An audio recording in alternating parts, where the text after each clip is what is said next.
ছোটবেলা থেকেই আমার খুব ভয় ছিল। যেকোনো নতুন কাজ শুরু করার আগে ভয় পেতাম, ব্যর্থ হওয়ার ভয়। আমার জীবনের সবচেয়ে বড় স্বপ্ন ছিল একজন সফল ফটোগ্রাফার হওয়ার। কিন্তু হাতে দামি ক্যামেরা থাকলেও প্রতিবার বাইরে গিয়ে ছবি তোলার সময় ভয় পেতাম, যদি কেউ আমার কাজ পছন্দ না করে। ভয় পেয়ে আমি প্রায় 1 বছর ধরে ক্যামেরাটা বাক্সবন্দি করে রেখেছিলাম।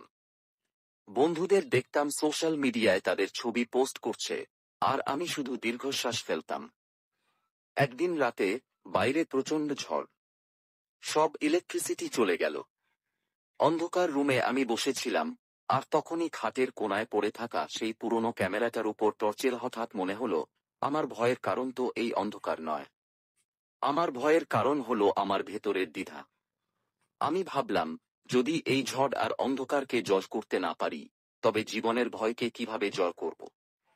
আমি সেই রাতেই ক্যামেরা হাতে নিলাম। জানালার বাইরে ঝড়, জল আর বিদ্যুৎ চমকের ছবি তুললাম। সকালে যখন বিদ্যুৎ এলো, আমি সেই ছবিগুলো এডিট করে পোস্ট করলাম। কয়েক ঘন্টার মধ্যে অবিশ্বাস্য সাড়া পেলাম।